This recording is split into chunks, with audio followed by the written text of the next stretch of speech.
والصلاة والسلام على رسول الله صلى الله عليه وعلى آله وصحبه وسلم. أما بعد، يقول الله سبحانه وتعالى: ونضع الموازين القسط ليوم القيامة فلا تظلم نفس شيئا وإن كان مثقال حبة من خردل أتينا بها وكفى بنا حاسبين.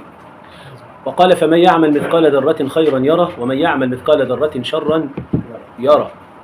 وقال صلى الله عليه وسلم: الظلم ظلمات يوم القيامة، وكما قيل: تبات عينك والمظلوم منتبها يدعو عليك وعين الله لم تنم. وقال عز وجل: وعنده مفاتح الغيب لا يعلمها إلا هو ويعلم ما في البر والبحر وما تسقط من ورقة إلا يعلمها ولا حبة في ظلمات الأرض ولا رطب ولا يابس إلا في كتاب مبين. فمن الممكن أن يفر المرء من عقاب الدنيا ولكنه لن يفر من عقاب الآخرة، ومن الممكن أن يخضع المحكمة وأن يخضع القضاء وأن يخضع المراضي، لكن هذا لا ينطلي على الله ولن يخدع الله سبحانه وتعالى. سيدنا علي رضي الله عنه وأرضاه والحسن كانا يسيران في طريق، فلقيهما غلامين قد خرج من الكتاب، بيد كل واحد منهما صحيفة قد خط عليها آيات من القرآن واختلفا، فقال أحدهما: خطي أجود من خطك، وقال الآخر: بل خطي أجود من خطك. ثم قال لنحتكم إلى الحسن: يا حسن احكم بيننا. فجاء الحسن فبارك على الأرض وجلس، ووضع صحيفة على فخذه الأيمن، ووضع الصحيفة الثانية على فخذه الأيسر، وأخذ ينظر في الكتابين، فبرك علي على الأرض وقال: يا حسن اتق الله وأعدل في حكمك، فإن هذا الحكم سيعرض على الله. فإذا كان حكم الحسن لغلامين أيهما أجود من الآخر سماه عليا حكما وأنه سيعرض على الله، فكيف بالحكم بين الناس في الأموال والأعراض والفروج والدماء؟ بلا شك أن هذا حكم.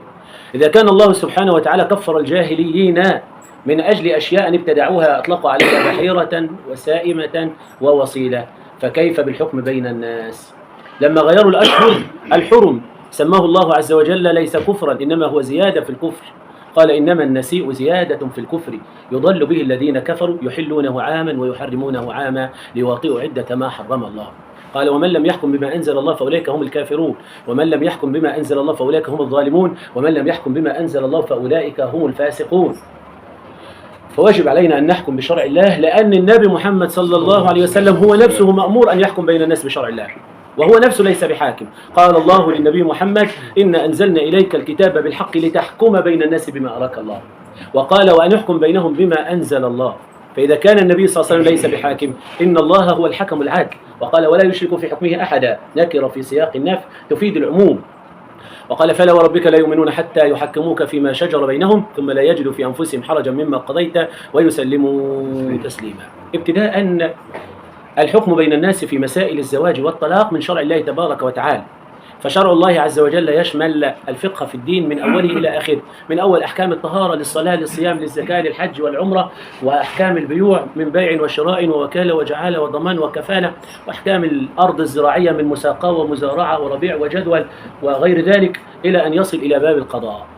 ولذلك ربنا سبحانه وتعالى حط باب القضاء في آخر أبواب الفقه لئلا يتكلم في القضاء من لا يحسن الطهارة. تلاقي واحد بيتكلم في الحلال والحرام في مسألة لو جمع عليها كبار الصحابة لقال كلهم الله أعلم. سيدنا أبو بكر وهو بإجماع أهل العلم أفضل أهل الأمة في زمانه، وهو أفضل رجل بعد النبيين، وهو إمام الأئمة ليس له مثيل في عصره ولا زمان، وهو أكبر عالم من علماء الصحابة رضي الله عنه في مسألة الكلالة. أقول: أجتهد فيها رأيي فإن كان صوابا فمن الله وإن كان خطأ فمني ومن الشيطان والله ورسوله منه براء. وسيدنا عمر رضي الله عنه أرضاه في مسألة المرأة التي أجهضت ذات بطنها، وقال له عدد من الصحابة: إنما أنت مؤدب. لما بعت العسكر بتاعه يجيبوا الست اللي بتشتم سيدنا عمر فصدقت، فقال له: ما عليكش حاجة، إنما أنت مؤدب. فقال سيدنا عبد الرحمن بن عوف: إن كان قد اجتهد فقد أخطأوا، وإن كان لم يجتهد فقد غشوك، عليك الدية غرة بعير 10 من الإبل. جزاه الله خيرا. وسيدنا علي لما سمع المقالة الشنيعة الفظيعة الذي ما كان يتخيلها لما قالوا: أنت الله يا علي، الشيعة السبعية أتباع عبد الله بن سبع اليهودي الذي أراد أن يفسد دين الإسلام كما أراد بولس الثاني يفسد دين النصارى، فقال: إيه المسيح والله، ده قال علي بن أبي طالب الله. فسيدنا علي أمر بتحريقهم، وهو بيولع فيهم يقولوا: ما ازددنا فيك إلا إيمانا لا يعذبه بالنار إلا رب النار. تخيل. سيدنا عبد الله بن عباس قال له: أخطأت يا علي، كان ينبغي عليك أن تضرب رقابهم بالسيف، لقول النبي صلى الله عليه وسلم: من بدل دينه فاقتلوه ولا تحرقهم بالنار لأنه لا يعذب النار إلا رب النار. قال: سوف ألبسه، وفي رواية: أليسه، وأجمع الأمر الشتيت، لقد عثرت عثرة لا تنجبر. ده كبار الصحابة. عائشة: ألا أبلغ زيد بن أرقم أبطل جهاده مع رسول الله إلا أن يتوب فقد تبايع بالعينة، قاضيان في الجنة وقاض في النار، ما حدش عنده استطاع يروح بذنب على كتفه. عندنا مسألة زوجة، والزوجة يثبت لها الصداق بالبناء، بالخلوة وليس بالجماع، إن قفل الباب عليهما ولو لدقائق مع إذن الولي بالبناء، مع إذن الولي. يعني لما نيجي نعمله كتب كتاب والدنيا كلها شهده، ما يجيش الولد يقول للبنت الدنيا كلها شهده وكتبنا والمأذون وادي الشهود وادي الولي وادي الموافقه، يلا بقى نلعبوا مع بعض. لا، ليه؟ لأنه لم يأذن الولي بالبناء. أذن الولي بالبناء ودخلوا وقفلوا الباب، ثبت لها الصداق كاملا في أول ليلة من البناء. الصداق زمان كان له صور، وفي الغالب كان في حاجة اسمها صداق مقبوض، ودي الذمة المالية للمرأة. الصداق المقبوض ده أنت بتديها ثمن الفرج، ولذلك النبي صلى الله عليه وسلم يقول: إن حق ما وفيتم به من الشروط ما استحللتم به الفروج. عندنا شروط في البيع، شروط في الشراء، شروط في الدنيا. أي شراكة لها اشتراطات واجب عليك الإفاء بها، لأن المسلمون على وعودهم، المسلمون على شروطهم، أوفوا بالعقود.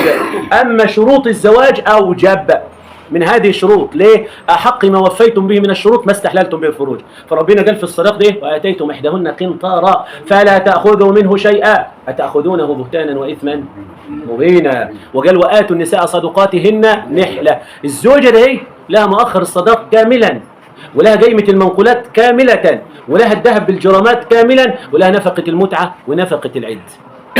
الزوجة راحت القضاء، واحنا عندنا نظر على فكرة شرعي في مسألة الخلع في القضاء المصري، وجمهرة من أهل العلم بيفتون ببطلان الخلع في القضاء المصري، لأنه خلع مشوه منقوص، وده مش الخلع اللي ربنا قال عليه. ولكن أنا هنقول من باب التخفيف، القضاء المصري بيسقط لها إيه؟ مؤخر الصداق 50,000. يعني قلنا ما عندناش مانع إنها تسيب 50,000 وتسيب كمان معاهم النفقات 24 شهر و3 يبقى 27، عاملين لهم النهارده مثلا 30,000، يبقى 30 على 50 يبقوا 80,000 جنيه هتسيبهم الزوجة. وهتاخد الزوجة من زوجها، هتاخد الخشب اللي هو جايبه لها، اللي هو مهرها، اللي هو استحل به الخلوة الشرعية، وتاخد ذهبها بالجرامات، حيث أنه ثبت لدى الجميع بعد الحج أحمد إن الذهب انباع عشان يروح للحج هاني ثمن الخشب.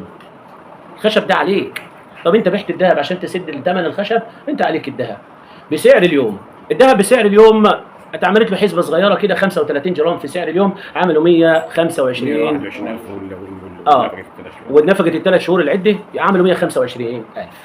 طيب الخشب ده بتاع مين؟ الخشب بتاعها. كون ان الراجل بيقول لك تسيب كذا تاخد كذا تسيب كذا، ده فضل منه، محدش يلزمه يقول له والله ده المطبخ ده بتاعي، ما هو بتاعك بتاعها، بتاعك انت كاتبه لها، واخد بالك؟ الناس المحترمه دي لو راحت بس لاي حد يصلي في المسجد امام، او اي حد بيخطب في المسلمين، او اي حد بيقول درس في الجامع وعرض عليه الامر براحه كده، كان قال له شرعا وقانونا وعرفا، الحاجه دي كلها بتاعت البنت. انت بتتكلم في ايه؟ كون ان ابوها بيقول لك هات 30,000 جنيه، ده ابوها ده عبيط، ده مغير، ده مش فاهم حاجه. ايه 30,000 جنيه دي؟ ده كلام فاضي يا ابني. يا ابني البنت كده بتخلص ببلاش الا ربع. طب بلاش الا ربع ده عندكم هناك، انما النهارده احنا بنعد على بعض في ادبيات، كل واحد اولى بحقه.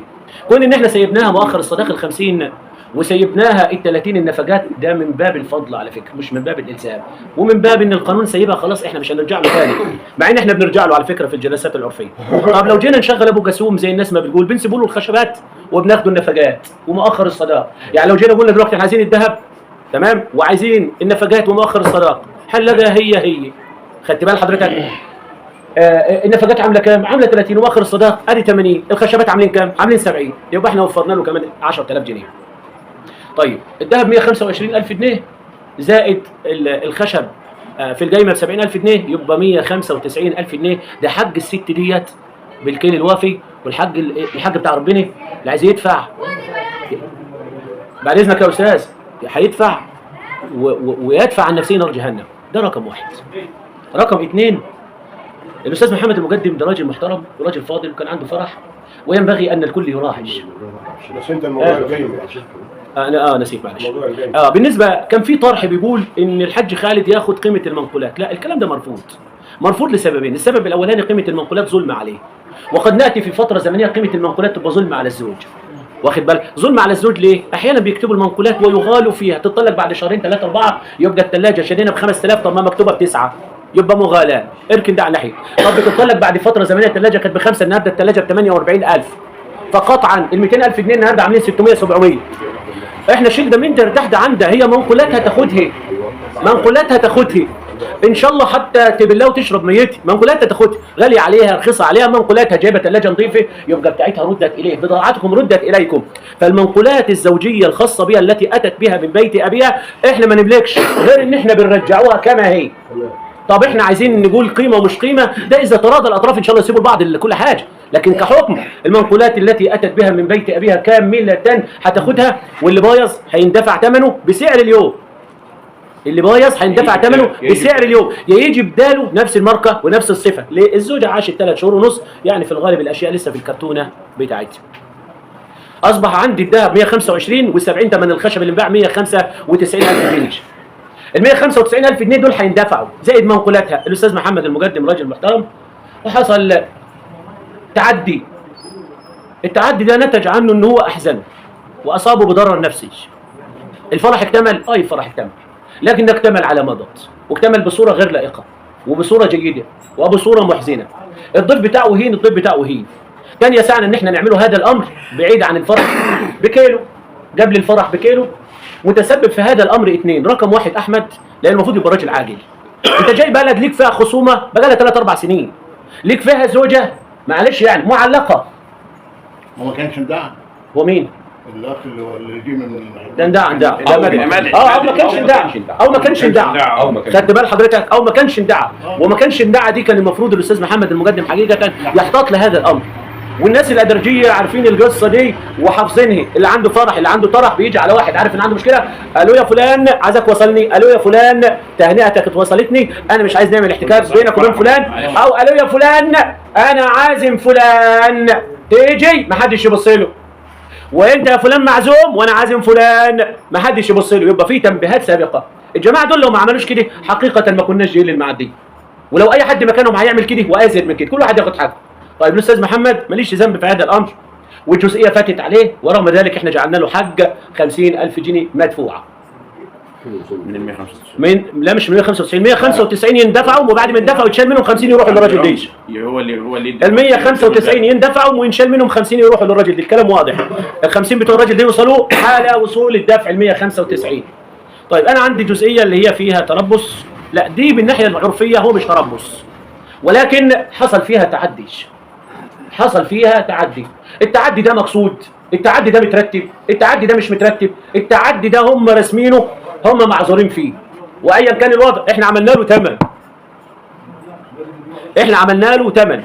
والمولوتوف ثابت عملنا له ثمن، وده جريمه عملنا له ثمن. ولو وقفنا على النقطتين دول بس كان هيتبقى مبلغ للراجل ديش، لكن للاسف الراجل دي عمالين نفهموه من بدري وهو مش عايز يفهم، ونحوشه فيه ما ينحش. دخل جوه تلفظ بكلمه للاسف ليته لم ينطق بها، الكلمه دي للاسف غطت اللي حصل وزياده، ورغم ذلك ما اعتبرناش زياده، ما اعتبرناش زياده. فبعد عمل مقاصه في الاخطاء في العباره اللي هو قالها جوه، اللي احنا حملناها على ان هي سب وسب صريح، وعمال نسكت فيه، حتى دخل الباشا عبد الغني بيه وفهمها له، وقلت له انا فهمتها له لما غلطت مش راضي يسكت، لدرجه قلت له قول براحتك، ورحت شدد القلم كده وكاتب تشهير وحطيت عليها علامه صح، هندين عليها، هنلبسه فيها مبلغ. فلما ما قالش قلت خلاص ما قالش يلا توكل على الله، وقام وقف، ورغم ذلك صمم انه يطلع كلمه قبيحه كانش ينبغي ان تقال ايا كان الوضع، حتى لو ما قالش هذه الكلمه هو ما كانش واخد حاجه برضه. ليه حضرتك؟ اي حد في موقف الناس دي كان هيعمل اللي حصل، ولكن هو كان محتاج ترتيب شويه. استنى على كوبري كفر الزيات، طولت او قصرت، خدت بال حضرتك؟ استنى على كوبري كفر الزيات بعيد عن الراجل ده، واخد بال حضرتك؟ وانت لك الحيل الكثيره. المبلغ مع اللي هو ال 195 زائد الرفايع بتاعت البنت، هتكون لجنه من اهلهم واهلكم والاستاذ محمد المقدم معاكم، وحد هيكلفه العمده عبد الغني والحاج محمود. من الاخطاء الحريق والبلوتوف والترابص دول شباب بعض. فانا عندي مولوتوف اترمى واحدث حريق، ودي لو ولعت لا مؤاخذه في البتاع ده بتخش جنايه مباشر. الضرب اللي حصل ده كله وجيه معاه غرز كمان 70 80 90 غرزه بخش جنح، ينكسر مناخيره العظمه الصغيره تخش جنايات، ينكسر صبعه يخش جنايات. ينقطع الوطن يخش جنايات. التربص احنا بنسميه التربص الرباط الجري بنتائج، النتائج عندي صفر، ورغم ذلك عملنا لها مبلغ. يعني مش عايز نقول لكم اتعمل لها 300,000 جنيه، مع ان التربص والعرف اقسام من 50 ل 100، ورغم ذلك قلنا 300 عشان انا شايف واحد محتار يدفع 30,000 جنيه عايز نخفف. خدت بال حضرتك؟ شلنا منها العباره اللي هو قالها وشلنا منها المولوتوف وكلت بعضها وانتهت دي. عندنا شرط جزائي 200,000 جنيه. 100,000 جنيه لمن يتعرض للاخر بالسب، بالاهانه، بالتصريح، بالتلميح، بكلمه مكتوبه، باشاره، باي صفه من انواع التعدي، ويلتزم بما تم في محضر الجلسه. بمعنى ايه؟ يجي ولا مش دافع ال 50، نقول له عليك ال 50 وعليك ال 100. يجي ولا مش هتسلم المنقولات، نقول له هتسلم المنقولات وعليك ال 100. في اعتذار، بلاش اعتذار لانها مش اعتذار طالما بقى في مدفوع. في شرب شاي بينكم، الاستاذ هاني والاستاذ شريف، الحاج خالد والاستاذ شريف هيروحوا يشربوا الشاي عند الاستاذ محمد المقدم، والاستاذ محمد المقدم هيرد عندهم الشاي، وهم الاثنين هيروحوا يشربوا الشاي عند الراجل ده وهم بيستلموا المنقولات بتاعتهم. والاستاذ محمد المقدم ممكن يستعين بحد محترم وليكن الاستاذ سيف العطار، راجل محترم، ومعاكم الحاج رفعت حال تسليم المنقولات. سمعونا الفتح. المطلوب منه كام؟ ليس تعقيبا، بعد اذنك يا شيخ، بعد اذنك يا شيخ، بعد اذنك يا شيخ، ليس تعقيبا على استاذنا ومعلمنا فضيله الشيخ محمود، ولكن احنا في قضيه ننهوها نهايه. ما احناش عاوزين من نبيه الاطراف، مش عاوزين يبقى في بدايه. ست طلقت من ابو احمد وهتتزوج. اي تشهير على النت، على الفيسبوك، على التويتر، على اي وضع، بالتلميح، بالتصريح، باي وضع، باثبات الشهود او اثبات الوقائع، هيطبق الشرط الجزائي. موضوع الامان اليمين. ماشي؟ الموضوع الامان اليمين. طبعا بعد تسليم المنقولات هيبقى فيه الزام قطعي على الزوج ان هو يلقي يمين الطلاق على الزوج.